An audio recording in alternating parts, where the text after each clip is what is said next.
ఇంకింకా ఇక్కడ ఎంత గొడ్డు చాకిరీ చేసినా ఒకటే అనిపించింది నాకు. అందుకే దుబాయ్ ఎళ్ళిపోదాం అనుకుంటున్నాను. దుబాయ్ కాపోతే ఖత్తరు, ఏదో ఒకటి ఆ అరబ్ కంట్రీస్‌కెళ్ళిపోతే అక్కడ ఒక దినారు ఇక్కడ మనకి రూ. 250తో సమానం అంట. అంటే మనకిక్కడ రూపాయి ఎలాగో అక్కడ దినార్ అలాగంట. ఇక్కడ ఎంత దేకినా సరే 10, 15,000 ఈ గొడ్డు చాకిరీలు చేయలేకపోతున్నాం. శుభ్రంగా అక్కడికెళ్ళిపోయి ఏదో ఒకటి చిన్నా చితకా పని మనకు తెలిసినోడు ఒకడు పురమాయిస్తా అన్నాడు. ఎళ్ళిపోయామనుకో ఒక 4, 5 సంవత్సరాలు కష్టపడితే నెలకొక 50, 60,000 మిగులుతాయంట. సెటిల్ అయిపోవచ్చు.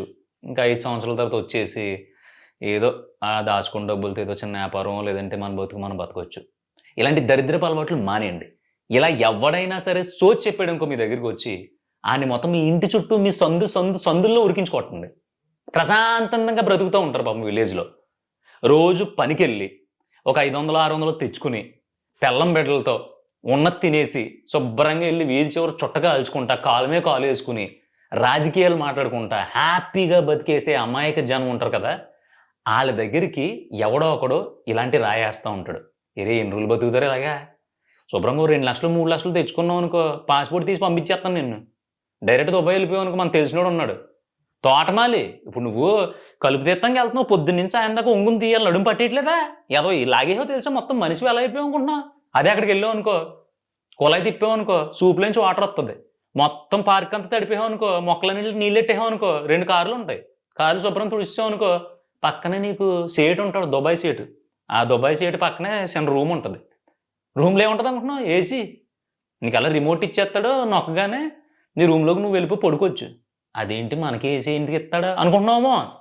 ప్రతి ఒక్కడికి ఏసీ ఉంటది అక్కడ వాచ్‌మెన్‌కి కూడా. ఎందుకంటే ఏడు కదా మొత్తం టెంపరేచర్‌లయ్యి ఎక్కువొచ్చేత్తా ఉంటాయి. ఏసకాలంలో ఉంటది ఎప్పుడూని. అందుకే నీకు రూమ్ ఇచ్చేత్తాడు. ఏసీ ఇచ్చేత్తాడు. రోజు ఫుడ్ ఇచ్చేత్తాడు. నీకేమన్నా ఒంట్లో బాలేదనుకో బిళ్ళలిచ్చేత్తాడు. నీకేం కావాలితే అది కొనిచ్చేత్తా ఉంటాడు. నువ్వు కష్టపడి పని చేసుకున్నావనుకో, నెలకే దగ్గర దగ్గర ఒక 100 దినార్లు, 50 దినార్లు సంపాదించుకోవచ్చు. అక్కడ దినారు, ఇక్కడ రూ. 250.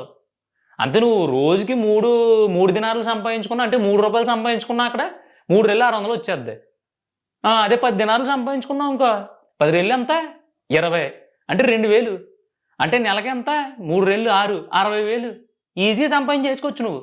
అని ఇలాంటి దరిద్రపు చెత్త బీజాలేస్తా ఉంటారు బుర్రలో. ఇలా వచ్చి ప్రశాంతంగా బతుకుతున్నోడు బతుకులో పెద్ద బండరాయి ఏసేసి, ఆడి చేత 2,00,000, 3,00,000 అప్పు చేయించేసి, ఆడిని ఊరు పేరు తెలియని చోటకి పంపేసి, అక్కడ ఎళ్ళడానికి ముందు ఈడు చెప్పి గొప్పలొకటి, అక్కడికెళ్ళిన తర్వాత ఒంటెల్ని మేపమని, గొర్రెల్ని మేపమని, ఎడారుల మధ్యలో ఖర్జూరం చెట్ల దగ్గర పని చేయమని, మంచి నీళ్ళు కూడా ఇవ్వకుండా పురుగుల్ని చూసినట్టు చూత్తారక్కడ. నేను చదివాను. ఆర్టికల్స్‌లో చదివాను, న్యూస్ పేపర్‌లో చదివాను. ఇండియా నుంచి గాని, బంగ్లాదేశ్ నుంచి, పాకిస్తాన్ రకరకాల ఏరియాల నుంచి పని చేయడానికెళ్ళిన ప్రతి ఒక్కళ్ళని అక్కడ చాలా తక్కువగా చూస్తారు. మన దగ్గర పని చేయడానికొచ్చారు. ఈడిని మనం ఏంటి కేర్ చేసేది? ఆడి పనుడంతే. మెజారిటీ ఇలాగే చూస్తారక్కడ. పోనీ ఈ ఎళ్ళేవోడికన్నా ఎవరో ఉందా అంటే, ఆడెవడో ఏజెంటు. ఆడికేం కావాలి? ఒక మనిషిని పంపిస్తే 50,000, 60,000 మిగులుతాయి. నెలకు 10 మందిని పంపించాడనుకో 10, 5, 50, 5,00,000 మిగులుతాయి. ఆడి దరిద్రమైన సంపాదన కోసం ఆడెలాగో పోరాడుతున్నాడు. నీకేమైంది? ఎళ్ళేవోళ్ళకి. మారుమూల గ్రామంలో మన ఊరికి బస్సు ఎన్నింటికొత్తదో మనకు తెలీదు. మనం చదువుకోలేదు. మనకు అంటే రాదు. సంతకం ఒకటే పెట్టగలం మనం.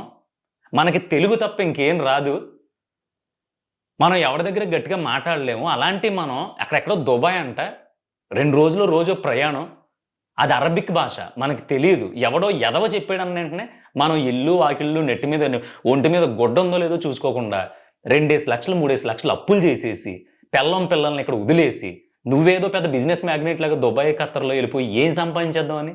50-60,000 నెల నెల నీకు ఈజీగా నువ్వు తోటమాలి పనులు చేసేసి, కారు తుడిసేసి, నీట్‌గా రోజుకి 2 సార్లు డ్రైవింగ్ చేసేస్తే ఇచ్చేస్తానంటే నువ్వెలా నమ్మావు?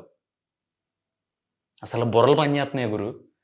నేనెందుకు చెప్తున్నానంటే న్యూస్‌లో చూస్తున్నాం గదా! ఒకడేమో నేను చచ్చిపోయేలా ఉన్నాను. ఇంకిలాగే ఉంటే ఇంకో 10 రోజుల్లో చచ్చిపోతాను. నాకు కనీసం తాగడానికి నీళ్ళు కూడా లేవు. ఆ ఒంట్లు తాగే నీళ్ళే నేను తాగాల్సొస్తుంది. దయచేసి ఎవరు రావద్దిక్కడికి. నన్నెవరన్నా తీసుకెళ్ళండి అంటే ఒకళ్ళనో ఇద్దరినో ఏపీ గవర్నమెంట్ తీసుకొచ్చింది. అలా సెల్ ఫోన్‌లో వీడియో తీసి సోషల్ మీడియాలో పెడితే ఎవరైనా చూస్తారో, మనల్ని ఆదుకుంటారో అని తెలియనోళ్ళు ఎంతమంది ఉంటారో తెలుసా? 100కి 99 మంది ఉంటారు. ఈ ఒకళ్ళో ఇద్దరో బయటకొచ్చినోళ్ళు ఏదో కొంచెం ఆలోచన ఉంచి కొంచెం యాక్టివ్‌గా ఉండి వాళ్ళకి ఫోన్ గురించి తెలుసు, వీడియో తీసుకుని ఇన్స్టాగ్రామ్లోనో ఫేస్బుక్లోనో పెడితే ఎవరొకరు చూస్తారు అని తెలిసిన మూల పెట్టారు. అసలు తెలియకుండా ఇసక తిని బతికే వాళ్ళు ఎంతమంది ఉన్నారో తెలుసా? ముందు ఆశలు కొంచెం హద్దులు ఉంటాయి. ఆ ఆశలకి హద్దులు పెట్టుకోండి. నీ ఊళ్ళో నువ్వు రోజుకి 5-600 సంపాదించుకుని శుభ్రంగా ఏ ఊడుపుకో, ఏ మందు కొట్టుకోవడానికో, ఏ కలుపు తీసుకోవడానికో, లేదంటే ఎవరి దగ్గరో సంవత్సరానికి ఇంతని పాలేరుతనం ఉండి ఎంతో కొంత తెచ్చుకుని పొద్దున్న 9 పనిలోకెళ్తే 1 గంట దాకా పని చేసుకుని 1 గంటకి సైకిల్ వేసుకుని ఇంటికొచ్చేసి భోంచేసి 2 దాకా పడుకుని లేదంటే రెస్ట్ తీసుకుని పిల్లలు కబుర్లు చెప్పుకొని 2కి మళ్ళీ పొలం వస్తే 5:30, 6 ఇంటికొచ్చేసి చొట్టెలిగించుకుని ఈది చివర కూర్చొని కాలు మీద కాలేసుకుని లేనిపోని రాజకీయాలు హ్యాపీగా మాట్లాడుకుంటున్నావు కదా! ఆ లైఫ్ బావుందా? ఎక్కడో సప్త సముద్రాల అవతలకెళ్ళిపోయి ఆడెవడో నెలకి 50,000, 60,000 వస్తుందని చెప్తే కనీసం ఊళ్ళో 10,000 కూడా అప్పు పుట్టను నువ్వు, మీ పెళ్ళాం మెడలో తాళి, నీ దొడ్లో ఉన్న గేది, నీకున్న మొలతాడుతో సహా అన్నీ అమ్మేసి తాకట్లు పెట్టేసి 2-3 లక్షలు తెచ్చి ఎవడో ఎదవ చేతిలో పెట్టి నువ్వెక్కడికో దుబాయ్ లాగించేస్తే? ఎందుకొచ్చినాయి లాగించేయడం? అదే 3 లక్షలు అప్పు చేసుకొని నువ్వు ఇంకో 4 గేదెలు కొనుక్కున్నావు అనుకో, 4, 5, 20 లీటర్లు పాలిస్తాయి. లీటర్ వరస్ట్‌గా లెక్కేసుకుంటే మా ఊర్లోనే రూ. 65 అమ్ముతుంది. ఎంతయింది? 1,200-1,000 నీ గేదెల పాడి మీద వస్తుంది. అయి 500 దానా తినేసినియి అనుకో, పోనీ 600, 700 దానా తినేసినియి అనుకో, గేదెల మీద ఒక 400 మిగులుతుంది రోజుకి.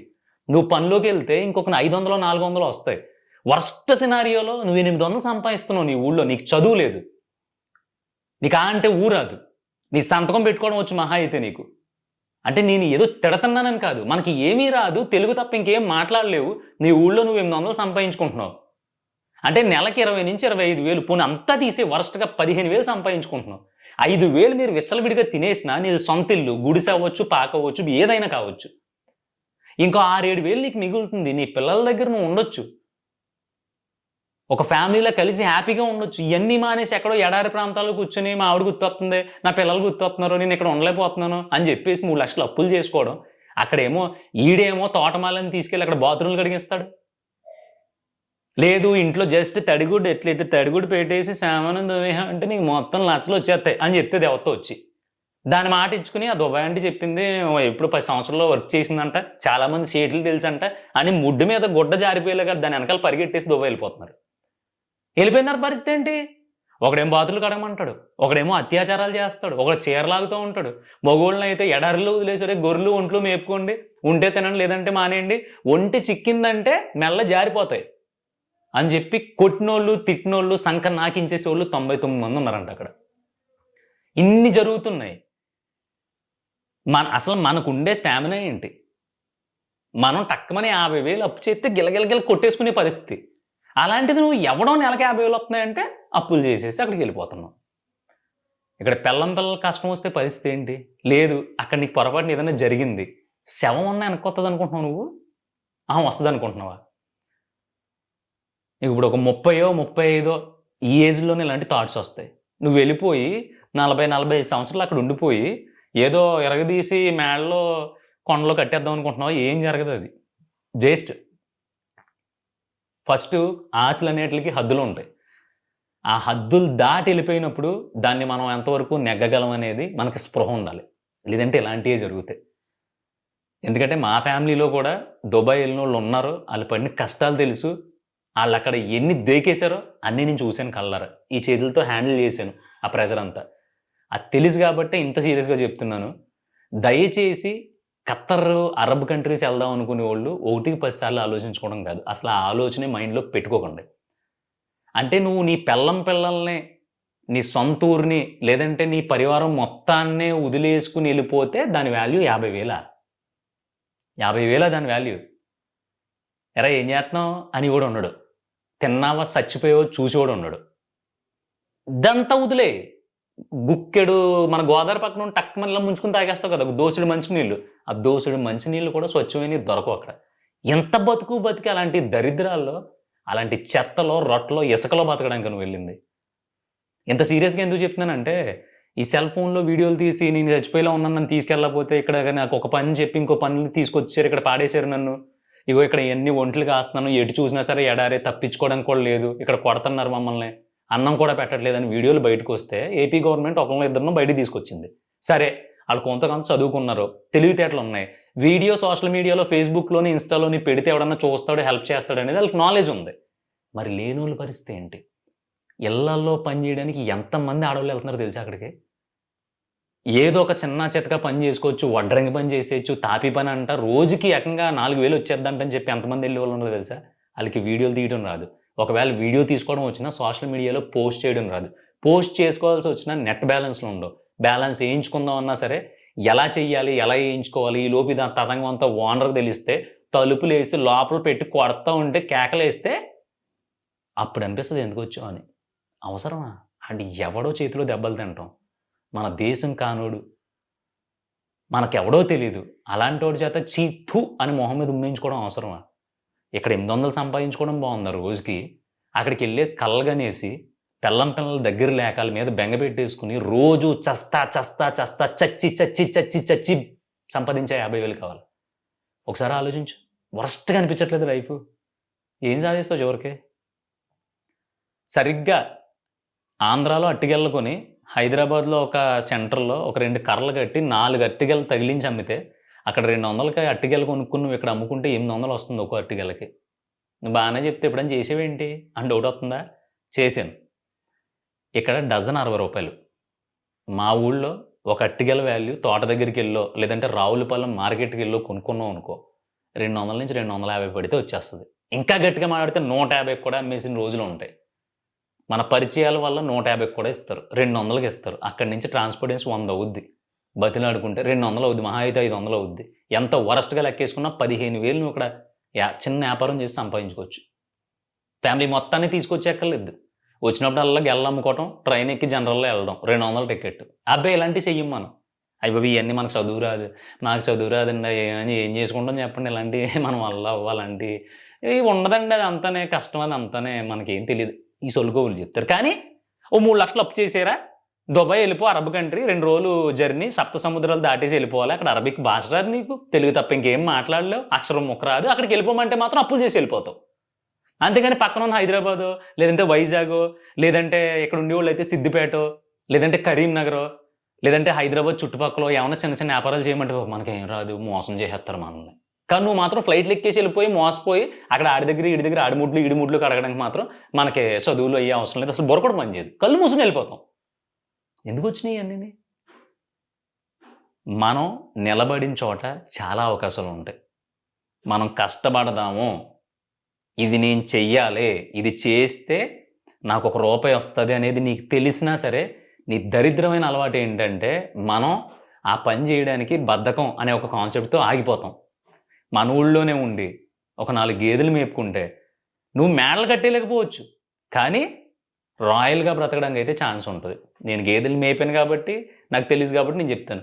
ఏంటి పృథ్వీ నువ్వు మొత్తం అన్నీ జేసినట్టున్నావు. ఏది చెప్పినా సరే నాకు తెలుసు అంటున్నావేంటంటే, మనం అంత దరిద్రాల నుంచి వచ్చాం గాబట్టే, ఇప్పుడు ఇలాంటి పాడ్‌కాస్ట్ ఛానెల్ పెట్టి, బాబు ఇలా ఉంటది పరిస్థితి అని మాట్లాడుకోగలుగుతున్నాం. అందుకని దయచేసి, అది పాత సామెత అయినా పర్లేదు గానీ, పరిగెత్తి పాలు తాగడం కంటే, నుంచుని మన ఇంటి చుట్టుపక్కల దొరికే పైపు నీళ్ళు తాగడం బెటరు. ఎవడో ఏదో చెప్పాడని బ్రోకర్‌లో, లేదంటే ఇంటి పక్కోడు ఆడు చెప్పాడు, ఈడు చెప్పాడని జెప్పేసి ఎక్కడికి పరుగులు పెట్టొద్దు. ఉన్న చోటే చాలా అవకాశాలుంటాయి. దాంట్లో 500 మిగలకపోవచ్చు ఆ పని జేస్తే. 200 మిగులుతుంది గదా! ఆ 200లో తినగలిగి కొనుక్కోగలవు కదా! ఆ 200లో నువ్వు అడ్జస్ట్ అవ్వగలవు కదా! ఆ 200 డబ్బులే కదా! మరి ఇంకేంటి సలుపు? వీడియోలు పెట్టి నన్ను కాపాడండే అని బయటకొచ్చినోళ్ళు నలుగురో, ఐదుగురో. చచ్చిపోతానేమో ఇంకో గంటలో నాకు మంచినీళ్ళు ఇవ్వకపోతే అని చెప్పి, ఆ ఇసక ఎడారుల్లో కొట్టుమిట్టాడుతున్నోళ్ళు వందల మంది. నేను చాలా మందిని చూసాను. చాలా మంది గురించి విన్నాను. ఆట్లి గురించి చదివాను. ఇంకా డౌట్ ఉంటే నువ్వు చెప్పేది నమ్మబుద్ధి అవ్వట్లేదని 'ద గోట్ లైఫ్' మేక బతుకు అని ఒక సినిమా వచ్చింది. 'సలార్' సినిమాలో విలన్ ఉన్నాడు కదా! 'పృథ్వీరాజ్' ఆయన హీరోగా నటించాడు. 'ద గోట్ లైఫ్' ఆ సినిమా చూడండి డౌట్ ఉంటే. చివరి వరకు ఓపికగా కూర్చొని చూడండి. సినిమా కొంచెం బోర్ కొట్టినట్టు అనిపిస్తది గానీ, దుబాయ్ ఎళ్ళినోడి బ్రతుకు అంతకు మించి ఏం గొప్పగా ఉండదు. అది. ఆలోచించుకోండి. మీ ఇంటి పక్కల గాని, మీ ఊళ్ళో గాని ఎవడైనా ఎగిరేస్తున్నాడనుకోండి, నేను దుబాయ్ ఎళ్ళిపోతాం, దుబాయి ఎళ్ళిపోతాము, పేకాట ఆడుకుంటాం అన్నాడనుకో, ఆడిని 2 పీకి ఇలా ఉంటది పరిస్థితని, అయితే అయిన ఒక 200 ఆడికి ఆ సినిమా చూపించండి. అది సినిమా కాదు. కేరళలో ఒకతను నిజంగా అలా దుబాయ్ ఎళ్లి, అలాంటి బ్రతుకు బ్రతికి, చావు బతుకులు ఇంకా చావుని చూసేసి ఎనక్కొచ్చిన సందర్భం రియలిస్టిక్ స్టోరీని సినిమా కథగా తీశారు. ఏ కల్పితాలు లేకుండా ఒరిజినల్ స్టోరీ అది. అర్థమవుతుందా? దయచేసి మీ ఊళ్ళో గాని, మీ వీధిలో గాని, మీకు తెలిసున్న చుట్టాలు, రిలేటివ్స్ ఎవరైనా సరే దుబాయ్ గాని, అరబ్ కంట్రీస్ గాని ఎక్కడికన్నా ఎళ్తానంటే, ఆడికి ఒకటికి 10 సార్లు చెప్పండి. ఆడు చేసే 3,00,000, 4,00,000 అప్పు, లేదంటే ఆ 3,00,000, 4,00,000 ఆడు దాచుకున్నయి కావచ్చు. దాంతో ఒక చిన్న వ్యాపారం పెట్టుకోమనండి. లక్షలు మిగలొద్దు. నెలకే ఆడి జేబులో డబ్బులు పెట్టవసరం లేకుండా 10,000 మిగిలినా చాలు. పెళ్ళాం, బిడ్డల్ని ఆడి రెక్కల కింద పెట్టుకొని కాపాడుకొని ఇక్కడే హాయిగా బ్రతుకుతాడు. చచ్చిపోయే ముందు ఆ మెమోరీస్ ఉంటే చాలు. అలాంటి ఇసక తిప్పల్లో తెలియని చోట చచ్చిపోవాల్సిన అవసరం ఉండదు. అర్థమవుతుందా? అర్థమైందనే అనుకుంటున్నాను. ఇది మన ఊరు గ్రూప్‌లో ఉంటాయి. అంటే పలానా కింగ్సు, పలానా ఊరు వారియర్స్ అని గ్రూప్‌లు ఉంటాయి కదా! వాట్సాప్ గ్రూప్‌లు. అలాంటి గ్రూప్‌లో పెట్టండి. కనీసం కొంతమందైనా ఒకసారి ఎళ్ళాలనుకున్నోళ్ళు ఒకటికి 1000, 2000 సార్లు ఆలోచించుకుంటారు. నాకు తెలిసి అయితే ఆలోచించుకోవడం కాదు. అరబ్ కంట్రీస్‌కెళ్దాము పని జేసుకోవడానికే అనే ఆలోచనే భూతనిపిస్తుంది.